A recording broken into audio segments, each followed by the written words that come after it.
record, gusto ko lang marinig mismo sa aking kaibigan. Compare Canada and Europe in your own experience.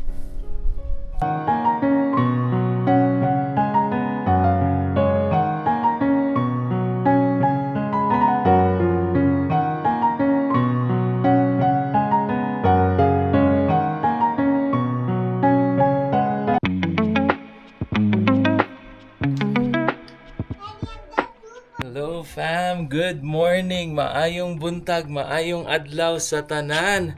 And again, welcome back to our channel. This is Lawrence from Alba Fam Bam. So let's start our day with a weather check. So there you go fam, fall na at napakalamig na ng simoy ng hangin. Temperature check from my watch, it's around 7 degrees. So there you go. And then makulimlim pa talaga fam. So for today nga pala, pupunta kami ng Forget Me Not Pond. So syempre hindi natin pwedeng palagpasin ang mga ganong scenario or mga scenes. At kailangan makapunta ng aming ninang Germany sa Kananaskis. So we're going to bring her there. And so yun more or less ang activity ng Alba Fam Bam today. Magagawa tayo ng picnic doon kahit na napakalamig na ng panahon. And after that, daan tayo sa downtown Calgary kasi hindi pa daw nakikita ni Ninang din ang Calgary Tower. So ikot-ikot lang tayo doon. Probably we'll do some coffee shop hunting and pizza hunting din, as well as ramen hunting kung gusto ng mga anak ko kasi nga sakto dito sa panahon na malamig na. So there you go fam, and prepare lang tayo for our trip today. Ayan, so buti na lang naalala or pinaalala ni Kuya Davon na kailangan namin magdala ng scooter. Yan pero may activity silang gagawin doon sa Forget Me Not. Yan. So more or less second to the last na Forget Me Not namin to. Kasi syempre pagdating ni na mommy and daddy dito and my sister, dadalhin ulit namin sila doon. So kahit na napakalamig na, by that time, the scenery would always be great.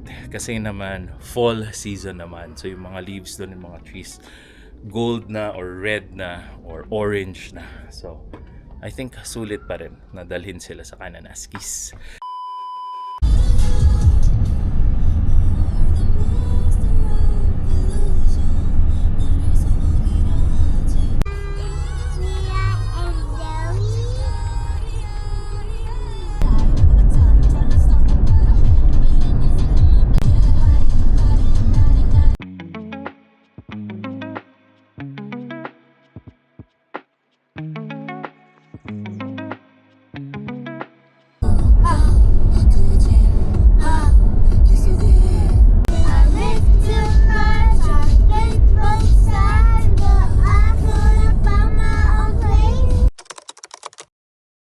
And we're here sa Costco fam. Daan lang tayo just to buy food. Dadalhin namin sa lake. Doon kami magla-lunch. And after here, diretso na kami sa Forget Me Not. Forget Me Not? Yeah, doon kami magla-lunch. Hindi masyadong maraming tao today. Nakabili na kami ng chicken and cookies lang. Bili kami ng chips para lang mikot-kutin tayo sa lake later. And wala kami ng chips. Ito, mixed to, babe. Parang Doritos, Cheetos, Yan, kuha ka rin yan. May helper po ako for today's video. We bought the chicken, cookies, and some snacks. And nag-order din kami ng pantawid gutom. Papatikim natin ang local dish dito, ang poutine. Yes. So para matikman ni babe ang poutine. Kasi last night niya na with me. Wala po kaming dalang bag. Nanghingi na lang kami ng box. Carry mo, babe. And we're back. Car na medyo kumain na tayo ng ice cream. Kumakain na ng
tingnan Canon natin yung Maskis. Forget Me Not na fall. Fall version. Napakalamig na sa labas, fam. Grabe. And it's drizzling outside, Daddy. Yeah, so sige lang. Mawawala din naman siguro yan in few minutes. Yes. And sobrang ganda ng road Grabe. trip kasi ang nakita nyo naman kung gaano Golden. kaganda yung fall road trip natin. Ang ganda ng mga puno and mga sites. So, ganda. Alright. Hello fam, and nandito na tayo sa Kananaskis Country. Yan, there you go. And to be exact, Forget Me Not Pond. So, check muna namin ni Kuya Davon. Super lamig fam, super lamig.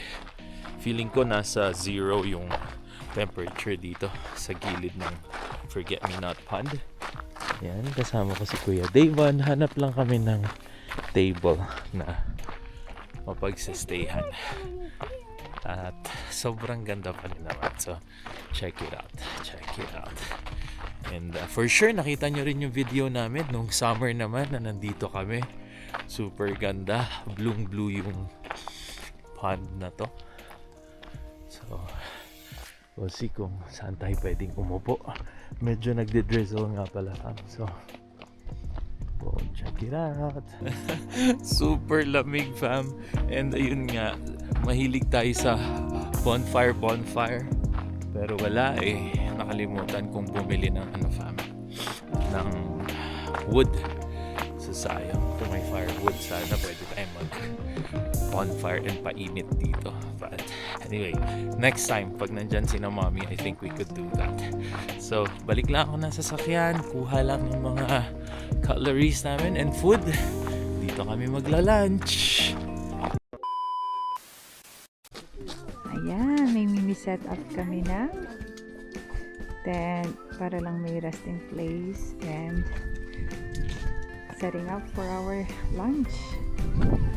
And kami lang ang tao dito, fam. Meron naglalakad-lakad pero hindi siya kagaya ng summer na marami talagang nagpipiknik. Hello fam, and look at our setup. Yan si Baby Ruth, si Ninang. Yan si Mommy. And yan ang Costco chicken namin. Fam, tingnan nyo naman yung rice cooker namin. Na rice cooker yung dala. And meron kami nito mini tent. Cute love. Cute no? Super cute. Yeah, Imagine in summer. Oo, mabilis lang siyang maano. Oo. Pinulang Ah, nice. Okay. Ayan. So, hello Forget Me Not na hindi emerald green, emerald blue. Pero still fine. Super lamig. Surprisingly, may mga tao na parating ng parating. And ang aking Kuya Davon is really enjoying. Are you having fun, Kuya? Yeah.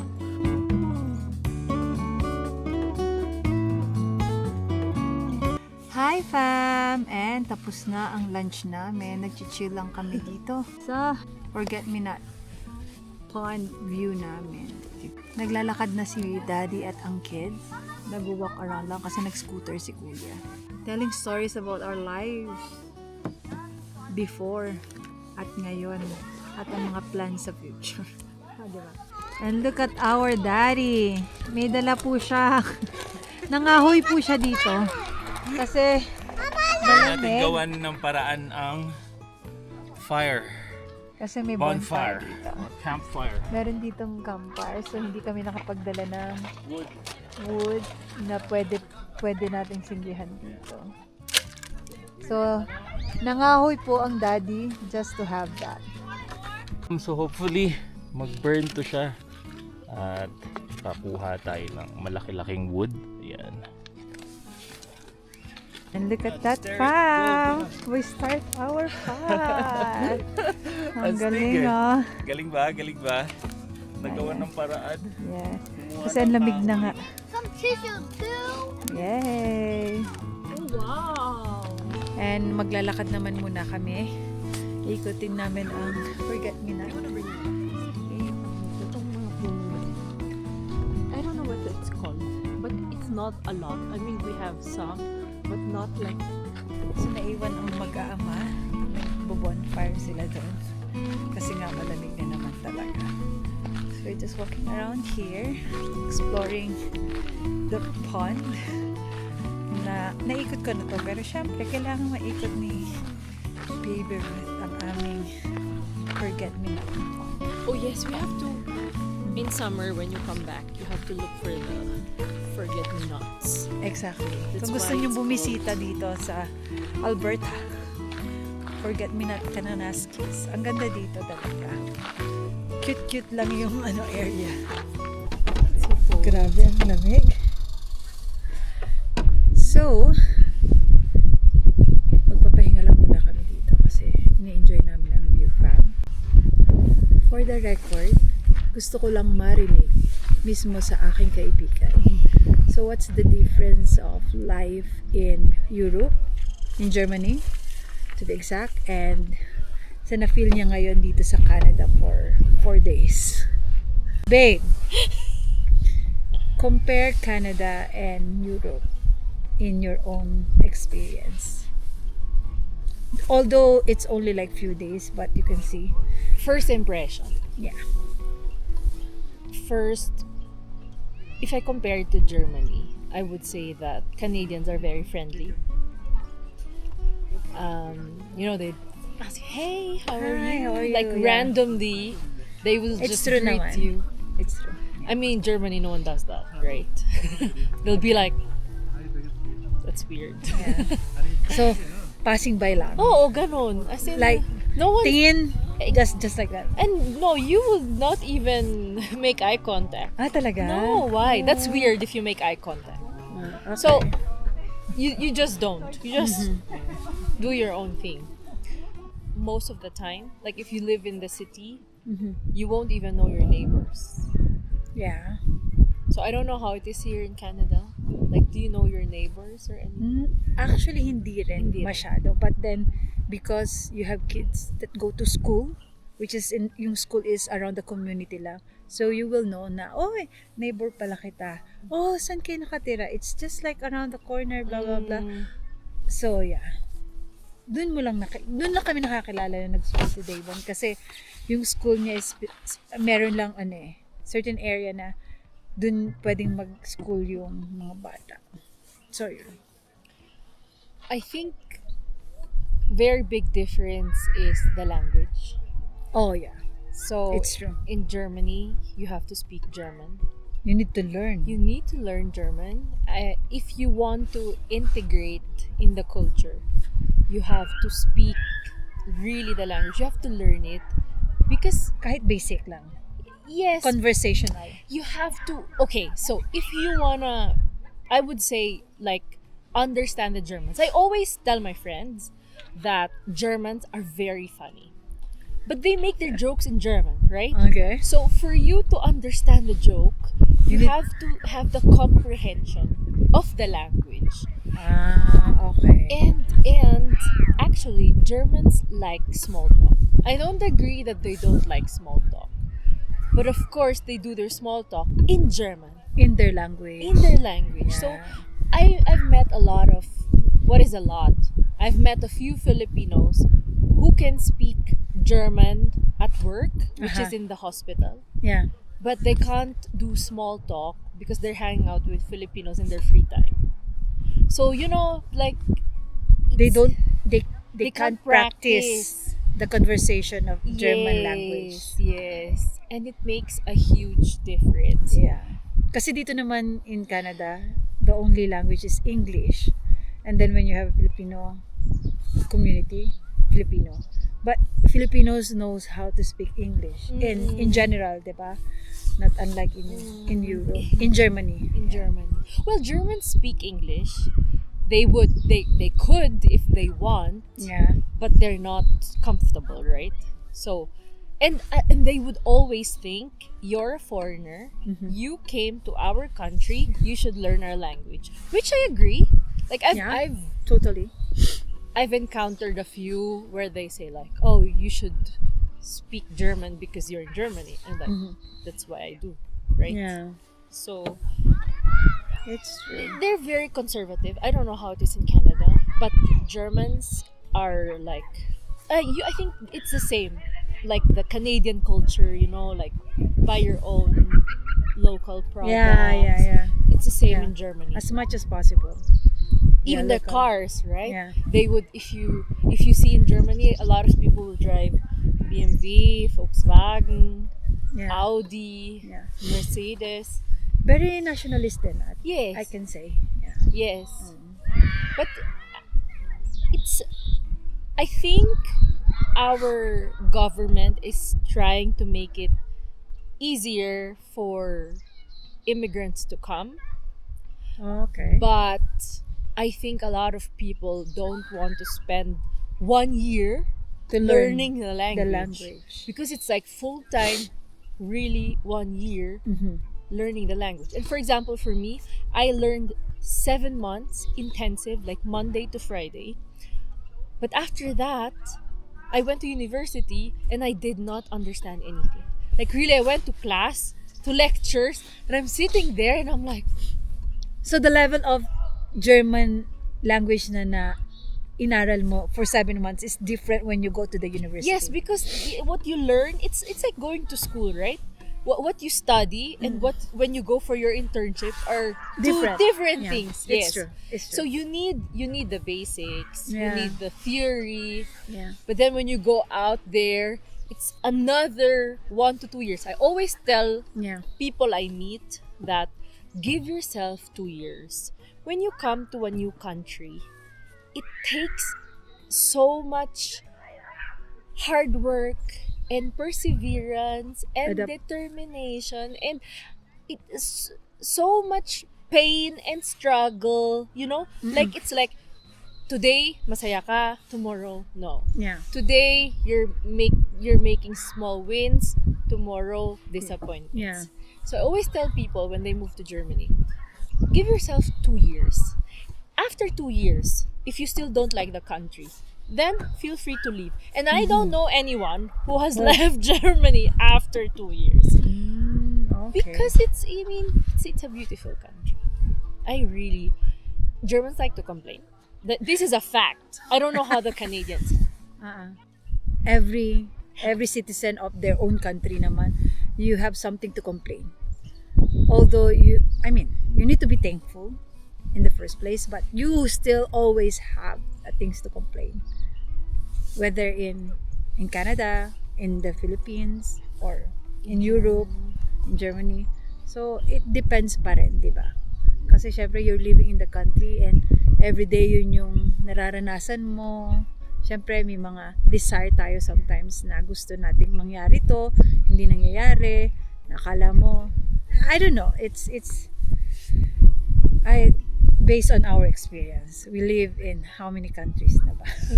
And cities. So, iba-iba siya. For when people ask me, what advice do you give to people who want to move abroad? I always say, learn to cook your favorite food. Because when you're sad Yeah. and you cook your favorite food, it gives you a certain comfort and warmth na makes you Totoo. happy. Totoo naman. It's true. Diba? Kaya talaga, when people ask me, ano bang kailangan kong gawin? I always say, learn how to cook your favorite food. It's true. So, swerte ka kung fried egg ang favorite food mo. Or nilabong itlog. For me, it's kare-kare.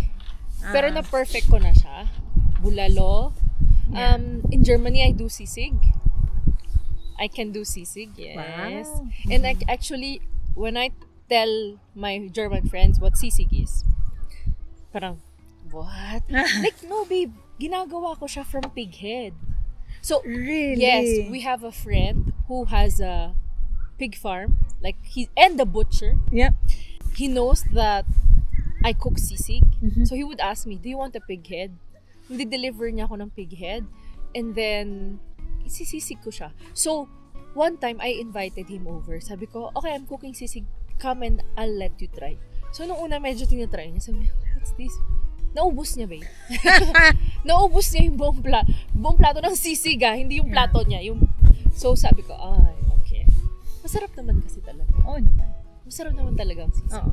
Pero syempre, ano pa rin yan eh. Acquired taste pa rin. Kasi Pilipino tayo eh. Sa kanila, iba naman yung acquired taste nila. Diba? Oo. Yeah. Another difference na nakikita ko is, syempre, Canada is, I feel like it's a, I don't know, I've only been to Calgary, right? Yeah. So I can only Yeah. speak for Calgary. It's like, I would say, new communities. Yeah. So everyone is like trying to adjust, like you're building your own culture, right? Within the community. Mhm. Compared to Germany, where they have been there hundreds of years. So for It's example, true. right? It's true. So as a foreigner, you have to adapt to them. Yeah. You as a foreigner, you cannot come there and say they will respect you. They will not disrespect you, but they expect you to adapt to their culture. Like just like Robert's aunt's house is like 100 years old. Wow. Because Like ancestor ano house na na talaga siya. sila. Yes. So yun yung Yeah. malaking difference na when you move to a settled community, yeah. diba? Ikaw yung makikisama. Mhm. You'll have Which is to true. learn their ways, their languages, their The way the way they live. they live. Yeah. For example, sa amin, mahilig sila mag-garden. Ganon. So, Mm. medyo tuwan-tuwa sila sa akin kasi mahilig ako mag-garden. True. So, parang ako yung pinakabata sa Community. community na mahilig mag-garden. Yeah. So, ganon. Oo nga. No. How about the weather? I think it's except for winter. As you said, Yeah. minus 40? Nagma-minus 40 dito. Calgary. I will die. I mean, when I left Germany... Pero it depends on the area. Kasi nung nasa Vancouver kami, siguro ang pinaka na namin is negative 20, 25. oh my God, Yeah. it's still cold. Mm-mm. I think the coldest I had was minus 12 for In a few Germany. days. Yes. But And for you us, guys have malamig snow, na. diba? Yes, nagsa-snow doon. Pero it's like snow, minus 2, 0, Yeah. ganon. Pero like yung malamig talaga Heavy na snow. may heavy snow, few days or 1 week maximum. Hindi ganon yung ano. Mm-mm. So sa weather, and since we live near the mountains, so siguro another thing is sports. So if you want to ski, if you want to, I don't know how much skiing here is, Yeah. but I would say Germany is, compared to the rest of Europe, is not so expensive. Oh, Siyempre, we have okay. Switzerland. Exactly, yeah. You have Italy na puntahan talaga ng mga tao. Yeah. And the difference din sa Europe is you can jump to another country by Ano just lang, 1 hour, for us, for like, a few hours. You can just drive, train, bus. We did that. Bus from, saan kami nun? Brussels. Going to Munich. Nung imimit ka namin. Like 12 hours bus lang. Nasa ibang country ka na. Diba? oh, for example, where we live right now, papunta ng Austria is 2 hours. Papunta ng Czech Republic is to the border, I think, 3 hours. Yeah. Papunta ng Italy is probably 4. Mhm. Switzerland is 4. Yeah, that's... France is maybe 6. O no, maybe 5. Mhm. So, ang sarap. I know, right? Kasi dito sa Ay, Canada. no, wait lang. Sorry. Big difference of Canada and Germany. Ang mura ng ng petrol nyo. Oh, yes. Hindi, sa Alberta. Sa Mura. Alberta, mura. Pati yung yung... Almost half price. Yeah, totoo yun. Hindi. More than. Pero nonetheless, marami kang mapupuntahan sa Europe. Sa Canada, marami kang mapupuntahan. I mean, within the country itself. And going to US, you can drive then. Pero sa Europe talaga, inter-country, you can just drive around. Right? Oo, yun. Yun lang.